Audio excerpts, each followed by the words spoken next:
How's it going, everybody? Thanks for coming to my talk. This is really cool. This is my first virtual conference of the year, or possibly ever, if we're not counting like webinars and things I've done that were private. We're going to be talking today about the maker response to COVID-19. I'm Johnny Christmas. Maybe you know me. I'm a trainer here at GRIM. And training isn't going too well right now, given the current situation. I was generally doing in-person trainings, and those kind of had the kibosh put on them. We are migrating to virtual trainings. If you or your company is interested, hit me up, and we can talk about that offline. In the meantime, I'm kind of doing a whatever else thing at GRIM. We are hiring, especially in the AppSec positions. So if you're an AppSec person or perhaps a dev with really heavy experience in web communications and are security minded, maybe that's something we can use here as well. So again, hit me up. But more epically, I am the guy you see here in all the news articles. A few years ago, some of you may recall when the TSA master keys were leaked and someone started 3D printing them. You may have seen that someone, a name associated with that a lot was Johnny Christmas. I'm the same Johnny Christmas. I do 3D printing. That's my jam. I've been doing it an extremely long time. I hate it a lot. It is an infuriating hobby, and yet I keep having to break this thing out and do it once again and use my powers for good. And that's what I've been doing lately, and that's what we're going to talk about today. What's going on right now? I think, I had a really cool GIF there, but it's not going to work in this context. Oh, by the way, what's going on in this slide deck is really neat. What you see going on in the background is, I think I could thumb that way, is a live feed from my 3D printer. I do often have it streaming on Twitch, where I hang out and answer questions about 3D printing. It's a Twitch affiliate. I have one of the few affiliated printers on Twitch, which means you can subscribe to it. All the money I get through Twitch does go back towards COVID-19 related stuff. A lot of it lately has been to buy materials for the purposes of printing things. Right now, it is printing a huge stack of face shield headbands. I'll talk about those a bit later, but just in case you were wondering what this like crazy distracting background is, that's actually going on in the other room here right now. I thought it'd make a cool backdrop for what we're talking about today.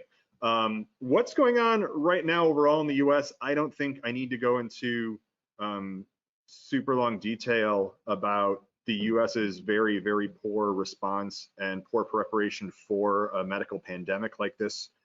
That's all the news talks about every day. So we're all very well aware that effectively no medical systems in the US or any sort of systems really were prepared for a mass loss like this. The hospitals, all the medical facilities did not have the personal protective equipment that they needed for such massive amounts of turnaround going on. As you may know, a lot of medical PPE is one-time use and then it needs to be sterilized or it's disposed of. When you're dealing with having a huge amount of patients per medical personnel, you end up cranking through tons of PPE very fast, and these hospitals, et cetera, ran out of that PPE very fast. And so a lot of people say like, well, isn't this a manufacturer's market then? Can't they just make a killing by cranking out tons more PPE and get things rolling? And it's not that easy. Mass production is something that you plan for. It's a balance of buying raw materials ahead of time when the price is right, making sure you have that inventory of raw materials when you need it, i.e. for the next season. And sometimes the season is just next quarter. Sometimes that season is next year.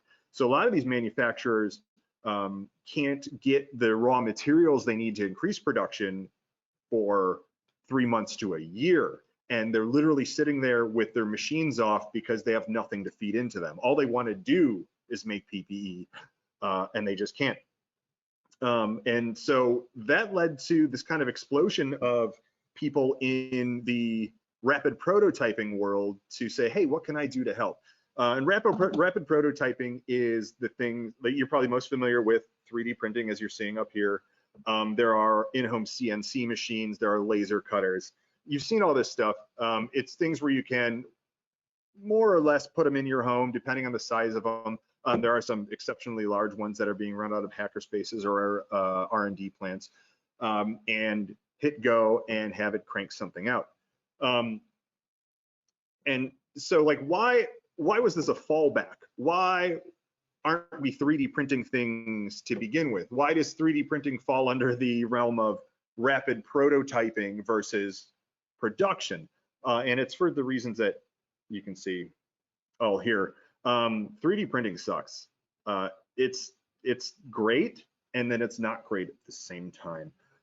It's especially when you're dealing with consumer grade things, it doesn't work well. The very nature of how it operates, by melting a filament and putting a layer of it down, and then trying to control how slowly or quickly that initial layer cools while applying a next layer on top of it, has a lot of problems. It's affected by a lot of environmental factors. You have to keep the room a constant temperature. You have to make sure that there's no airflow around the printer. That combined with gravity, the fact that you're stacking things and making certain shapes means that if you don't have anything supporting where you're printing over the air, you get a lot of sagging and drooping, and there's certain things that just can't be printed because of the way they're shaped. It's not this perfect futuristic magic technology that a lot of people think it is, where you just hit go and then, oh man, now I got a coffee cup because I printed it. Yeah, I can print a coffee cup. The coffee cup I print will not be medically safe. I'm probably not printing it out of a medically safe material. It'll have little grooves in it all the way up because the layers and bacteria sits inside those grooves and builds up, and it's very difficult to clean because there's about a 0.1 millimeter space in between those. And how do you get into those? There's a lot of these problems involved in 3D printing that when you're talking about rapid prototyping, where you say, hey, I'm designing something that's going to be for injection molding, but I don't want to design it, send it off to the injection mold company, pay 10 grand to have a die cast, get my first practice run, get it back and go, oh no, we have to make this valve bigger, that valve smaller, and this doesn't support itself right. We need to make the material thicker on this side or something. Now I got to pay another 10 grand to practice again. 3D printing absolutely solved that problem, and extremely affordably. Now you can get a little 3D printer in your house for a couple $100. You can get something the size of what we're doing for under $1,000, if you can find them at least. And it's aside from what I just mentioned, is really difficult to make durable goods. Even if you're printing in a really strong plastic like ABS, you can do 100% fill and get pretty darn durable. But if you're filling all of the spaces inside there 100% with plastic, the length of time it takes is just absolutely insane. And you're still limited to the inherent durability of the types of plastic that you're able to use in a 3D printer, which isn't everything. It's a lot of things, but it's definitely not every kind of plastic under the sun. What we're doing for medical stuff is we're using a specific type of plastic called PETG, PETG. It's a little more expensive, but it's what you see in pretty much all medical grade plastics in the hospitals. It's what water bottles are made out of, and it's because it doesn't break down in water or anything really. It's non-toxic. I'll have to go get a beer. Most importantly, it can be sterilized using the methods that hospitals use to sterilize things, because they don't just rub something down with rubbing alcohol and then hope for the best. They have autoclaves. They have incredibly hot steam that they use, and different chemicals that they spray on these plastics. And so we had to make sure that these plastics aren't going to break down or just melt in, the autoclaves. And so that's been a huge problem. And again, like I mentioned, 3D printing is just insanely slow. What you're seeing in the background here is I'm printing a stack of 25 headbands These are, I'll break one off. These come apart relatively easy. These are for face shields, and this has to get cleaned up a little, but you put these on. I really like this design because it doesn't require an elastic band on the back, like some of them do, that just holds it on your head like that. And then it's got these little nubs here that a 3-hole punch can punch clear plastic with, and it snaps into the face, and then you end up with a face shield on the front. And it's working. We're doing it. It's actually helping. Using these stacks, I can crank out one in about 40-45 minutes, and so that times 20 or however tall the stack I want to make is how long it takes. But then even when you think about that, like 45 minutes for one of these is fast. For, you know, if you talk to everybody who's doing it, 40 to 45 minutes is about the best you can get. It's 1 an hour. That's not great. That's really freaking slow, and that's the best we can do. But we're doing it, and the hospitals are just insanely appreciative. And even if we can't print in this medical grade PET-G material, even if all we have is PLA, they'll still take it. They're desperate, because there's a lot of argument initially of like, oh, hey, well, the National Institute of Health hasn't approved this type of plastic and this design for use in medical facilities. And at the same time, the doctor's going, we don't care. We have nothing. We have nothing. I will take something that might work versus nothing. And we're not just making these face shields either. That's one of the few things you can do with a 3D printer. Sure, we need lots of stuff made for hospitals, medical facilities, first responders that aren't 3D printable, that are made out of cloths and other fibrous materials. I'm going to bring Patrick in a little bit to talk about what he's been doing on his end with those things. But the face shields by far are the most common and famous thing you see out there. This is what the hospitals are super desperate for, and they're absolutely loving it. And I love seeing all the pictures of the nurses and doctors and everybody saying like, hey, we're using them. Thank you so much for doing it. Thank you goes a long way towards keeping us cranking these out and sending them around. So the question comes up, like, how do we coordinate an entire nation of people with 3D printers? And I'm talking people like me. People like me are just some dude who happens to have a 3D printer in his office, in his basement. Literally, I have one, and it's just me in my house.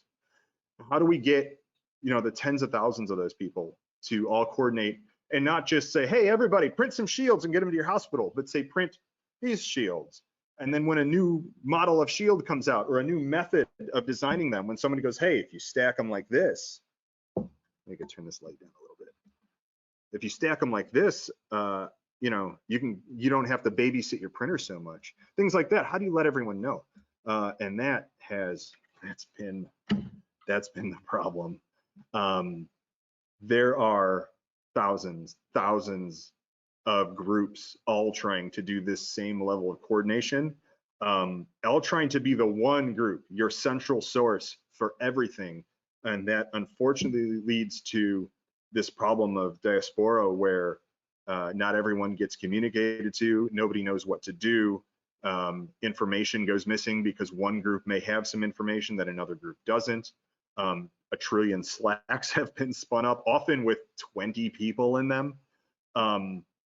I have seen Google form after Google form after Google form of, hey, do you have a 3D printer? Do you have PPE that you're making? Or do you need PPE? Fill out this form and we'll get back to you. And I have filled out all of those forms, and I have only ever gotten one group to get back to me. So like you have, you know, forget me, you have hospital workers filling out these forms thinking they're going to get something. You know, they're desperate for help, going, please, yes, we need PPE. Cool, there's a form to fill out, and they're going to send us something, and then just radio silence, because perhaps nobody's even checking that form anymore. We have people who have one 3D printer who are buying 100 kilograms of filament, which is a lot. Like 1 kilogram of filament can print about 20, 40, 60, 80, about 100 of these. You have people hoarding tons of filament, but because of the inherent slow speed of 3D printers, they're just not getting through it that fast. And in the meantime, it's getting really hard to find, and it's getting really expensive. And Amazon doesn't consider it an essential item. So if you're ordering from Amazon, you're going to wait a week or more before any of it shows up at your house. They're producing PPE which shouldn't be used. They're making it out of ABS, which is known to cause skin problems in certain individuals, and you just don't want to, to risk that. They're printing full-face respirators, which you absolutely shouldn't be doing because they don't work. That's just a bad idea all the way around. They're just saying like, hey, people need PPE. I got a 3D printer. Somebody made a file. I'm going to get to work, and they're wasting all of this material on something that is going to get to a hospital and just have to be thrown in the garbage because it can't be used. See, like the title of this talk, they're just shooting first and asking questions later, which I understand there's an emergency and you have to respond, but the road to hell and all that.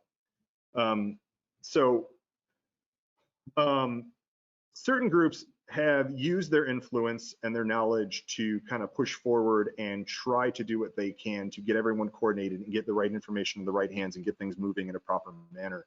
Two 3D printing companies, Prusa and 3D Verkistan, put out their own designs for these face shields and moved towards getting the NIH to actually approve their use in hospitals, which was a huge deal because a lot of people were not printing anything because they were saying, nope, the designs aren't used. I'm not going to print them. I'm just going to sit here and wait.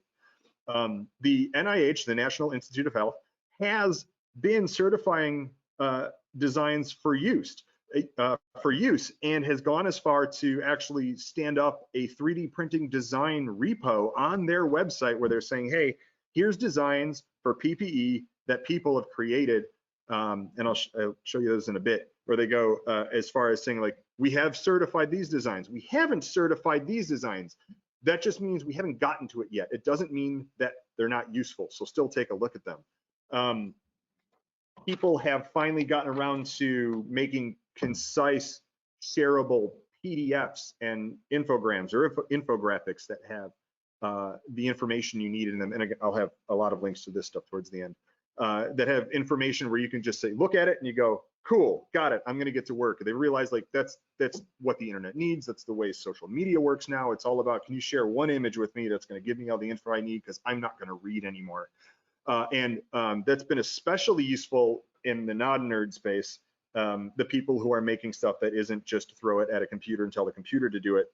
The cloth, the wearables that anyone can make. What's really cool about these wearables, and we're talking shoe covers, hospital bonnets, full body coverings, and just the masks, just the face covers that the government is telling literally everyone to wear so that if you're asymptomatic, you don't accidentally spread the disease because you think you don't have it.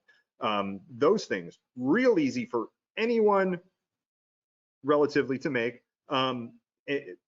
Especially since they don't have to look good. You're not making a suit for somebody. You're making something that's literally the perfect possible end result is still a frumpy piece of clothing. So if you want to learn to sew, now is a great time because chances are your first or second thing you make is going to be super useful. And it doesn't matter how it looks because even the best one is going to look crappy because that's like PPE isn't supposed to be fashionable. It's supposed to be functional. So let's talk about where we're at right now with this. We're getting better. Stuff is getting centralized. A lot of the flack and annoyances are getting pushed off to the wayside. Hacker spaces, schools, universities, libraries are using the large format or the large number of 3D printers that they have or laser cutters or whatever to crank out lots of stuff very quickly. We've had retail outlets donating the materials that they had in stock to these places so they can have the materials they need to avoid the same problem that mass production is having. Most recently, Micro Center, a company I absolutely love, donated all of their material or a lot of their material to Linus Tech Tips, he's a YouTube tech star, and he bought or possibly had donated from Prusa a ton of Prusa 3D printers. If you check out his channel, he's got a great video on it. And Micro Center drop shipped him just like a massive pallet of material to use for them. So that's really cool. We have some manufacturers selling professionally made PPE, like actual PPE manufacturers, trying to sell it at cost. But we're running into a problem there with they don't know who to sell it to, and the people who need it don't know how to get it from them. We also have this problem, this insane problem that's especially huge in for-profit hospitals, which is a surprising number of them, where the hospitals won't accept donated PPE. And I'm going to say this really slow because it's fucking insane. The hospitals will not accept donated PPE because they're not able to charge for the use of it. They're not able to put a line item for that face shield onto the invoice for the patient. And so because they don't have any means in place for handling that sort of thing, they just go, no, we can't deal with this, get this out of here. And so that's led to a lot of us, sorry about the ambulance here. That's led to a lot of us literally going to the back doors of hospitals, going to the back doors of medical facilities and directly handing boxes of PPEs to the medical staff who are crying out that they need this stuff. There are doctors and nurses in hospitals who need this PPE, going to their administrators, and their administrators go, well, we tried to buy some and the manufacturer said it's going to be about 8 weeks, so hang in there. And then they say, what about all the donated stuff? And they go, we don't really have, we're not set up to handle processing donations like that, so we can't do that here. But get back in there with your bare face and good luck. And so we're literally handing the stuff through back doors to medical personnel who are desperate and super thankful for it, and that's just, it's insane to me. In the meantime, the community has been making really cool tweaks to the designs and things, and showing things that work better, like stacking these was someone's idea. So even though like we've all been working from home and we've had the time to babysit these printers, being able to hit go, and this takes about a day on my end, just to every morning hit go and come back tomorrow and have it be ready is just super cool. So aside from the 3D printing, I'm going to pass over to Patrick real quick, who's going to show you some of the cool stuff he's been working on that's not 3D printed and talk about the problems he's run into with that. Patrick, can you do that somehow? Hey, there he is. Hi. Sure. I take a little offense that you say this can't look fashionable. Well, you know, fashion is subjective. There you go. Yeah. So what do you got? what was that, Johnny? What do you tell us what you got going on there? Yeah. So like Johnny was saying, it's not all 3D printing. So I actually work for a local fire department, and we didn't have any gowns. So one of the first things we started out with was how to make a gown to get out to first responders. Again, it's a resource and supply chain issue. We started with trying to find some Tyvek. All the hardware stores were sold out. Their warehouses were sold out. So we started asking on local neighborhood groups for people to donate some. And that worked. It was really crinkly. It definitely was not a fashion statement, especially if you don't like Tyvek written down your side.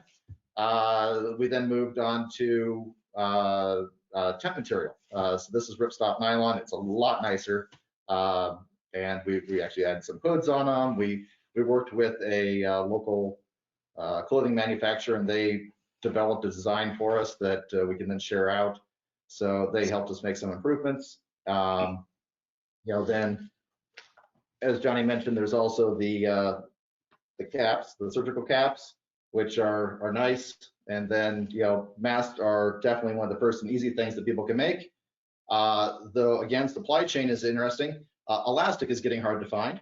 People are even going so far as to scavenge bungee cords that have the braided elastic inside, and using pipe cleaners for their metal for the nose bridge.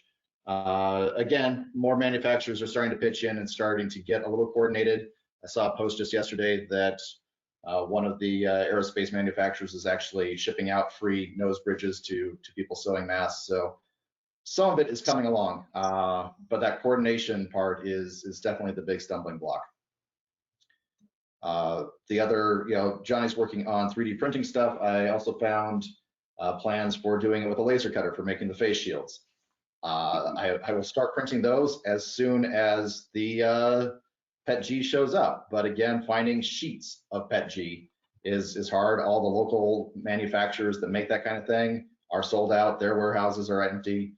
I did find one place that's willing to send it to me in a truckload of 8-foot by 4-foot sheets. So I'm going to have some fun cutting those up to fit into the laser cutter to then start making some face shields out of. But then it's finding a person to take them. The supply chains changes so much. We were making the gowns for the fire department, and just as we were getting ready, they received a box magically from the Fed of 50 of them. And so then suddenly their demand signal went down, and they don't want to be hoarding. So they'll need some soon, but they don't know if they need these right now. And there's just that whole, some people being overly polite about what they take and other people's being greedy about what they take, that makes balancing it out tricky right now. All right, cool. Thanks, Patrick. That, yeah, that covers a lot of my griefs. Yeah. Yeah. Okay, we've got. Yeah, we've got. In fact, I'll talk about that right now. We've got just like 3 minutes left. Let me see if I can crank through this. Patrick, maybe. There you go. Cool. So, if you want to help, and you should want to help, that should be all you want right now, is to help, because you can help. And if you want to help, here's some ways you can do it. Here's the best ways I've found. These certainly aren't the only ways. Like I said, there's a trillion groups out there, and it's a mess. Do what you can.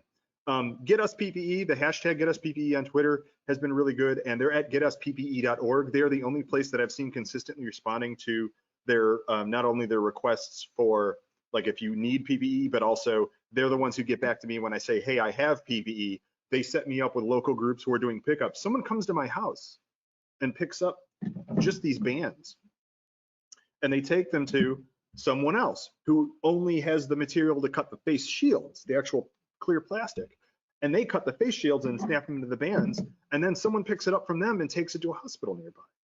And that happens through email. Like, that's how low tech that setup is, and that's all we have here right now. And I'm in Chicago. Like, we should have better than that, but that's all we got. The masks for Doc Slack, I have that URL. Oh, and by the way, I'll have all these slides on my GitHub right after the talk, github.com/JohnnyXmas, and I'll send a tweet out so you can find them, and you can check all these links that way, or take a screenshot, because computers. The masks for Doc Slack, again, it's a mess, but there's a ton of information. Get in there, join the applicable channels for what you're trying to do. Look at all the pinned posts. The pinned posts are going to have 95% of the information you need. God help you if you have a question. It's a mess in there. It's a nightmare, but everyone in there is trying to help, and they'll try to help you. So just go in there with an open mind and accept that everyone is stressed out and angry and frustrated and trying to do this. All the Slacks are like that. All the groups are like that. I have, anyway, the 3D printing repos at the NIH, there's the link there. Make Masks 2020 has the cloth mask making guides and some other fabric material, what do you call them, patterns for if you're sewing, if you're not a 3D printer but you want to sew.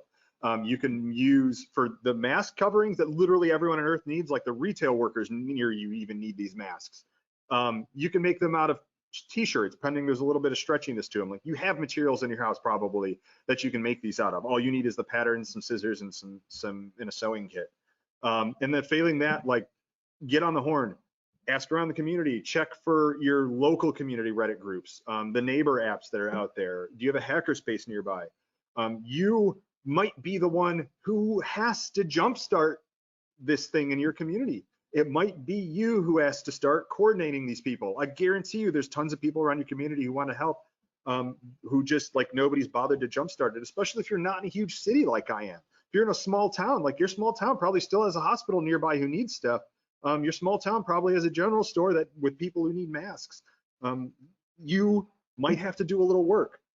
Please do it. Don't be put off by the fact that nobody in your neighborhood's doing it and going, well, guess I can't help. That just means that it's gonna have to be you. It's work, but it's so incredibly rewarding. I'm so glad I'm doing this, and I'm so glad so many of you jumped in on this. Please keep going. Even though we have cities talking about opening up, there is this problem isn't going to end this year. This production problem, this helping out medical facilities isn't going to end this year. They're still going to need it long after most of us are immune to the disease. So please get in when you can, start helping us. And thank you all for listening. There's my GitHub right there. It's Johnny Xmas. I'm going to put the slides up right now. And enjoy the rest of GRIMMCon. I'll see you guys later. If you're able to hang on, we still have some questions we can answer here for a few minutes. Oh, absolutely. I just saw it was 3 o'clock and I didn't want to. Yeah, so we got 15 minutes in between, so we can do a few questions. And then Wow. Casey Ellis will be joining us next on disclose.io. So first up, how do you print the stack? The mid layers are supports only. How is that designed? So the stack is, it's just a stack. Let me see if I can turn my light down here to show them up. So it is just a full, like it's solid on both sides piece, and used a program, and I can't remember the name of it, and I don't have it on this laptop. It's like Lua or Luda or something. It's if you join the Masks for Docs Slack, it's one of the pinned posts in the 3D printing channel. There's a program where somebody also wrote a walkthrough of how to stack models in 3D printing, and it just it puts the slightest gap between them. I want to say it's 1/10 of a millimeter, if that, and that's all it needs. And so you can see they are still stuck together, but they come apart relatively easily. I do have to put a little plastic shim in there just to make sure I don't tear them on the little harder spots. Like they don't pop right apart. If you have a dual extruder printer, you can actually print one. You do one in PETG, one in PLA, because a lot of places will still take PLA if that's all you got. And if you do that, go PETG, PLA, they pop right apart, and it's really cool. But I don't have a dual extruder printer. In the meantime, if you don't want to even mess with that and you just want to print a stack of these specifically, those STLs are up in the Masks for Docs Slack as well and floating around the internet. If you're having trouble finding them, I can send them to you directly if you send me a DM too. Yeah, that's how that goes. Do you have the STL on your Git? I don't. I could. You know what? I'll put it in there. That's what I'll do. I'll put the STLs that I'm using in the talk decks of the slide decks folder for this talk. So yeah, that's a good idea. They'll just be there. And in order to consolidate something like this, why don't you guys coordinate with Thingiverse and people can subscribe to the project and get notifications on upgrades or tips and advice? Yeah, that's a great idea. There are some of these models on Thingiverse. I'm on Thingiverse. So what?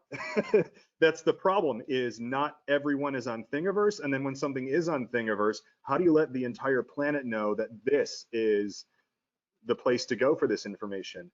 Because we're dealing with a problem that doesn't have centralized authority, anyone can stand themselves up as a centralized authority, which means everyone is. And everyone has, there's been 3 to 4 versions of this put out now. And I still see people posting the first version of this, which isn't very structurally sound. And people are printing those still. And it's like, geez, it's like if everyone went on GitHub and forked everything and then started only sharing their fork as the authoritative source. It's a mess. It's one of the big problems we're dealing with right now. And there are central authorities. There's the NIH and the National Institute of Health, but I didn't know to go to them until somebody in the Slack told me that they were even a central authority for this. I wasn't even sure what the NIH even really did until I started working on this. So that's the problem. The why don't you just do is the problem we're all facing. Next question. All right, gentlemen. Well, if you have more questions or you want to have talk with Patrick or Johnny, they will be in the expert track in Discord. Gentlemen, thank you for the talk, as well as your contribution to helping make us all safer and get through this pandemic. Thanks for letting us rant on this. It's been really cool and fun. Thanks, GRIMMCon, for hosting us. See you guys in Discord. Yeah.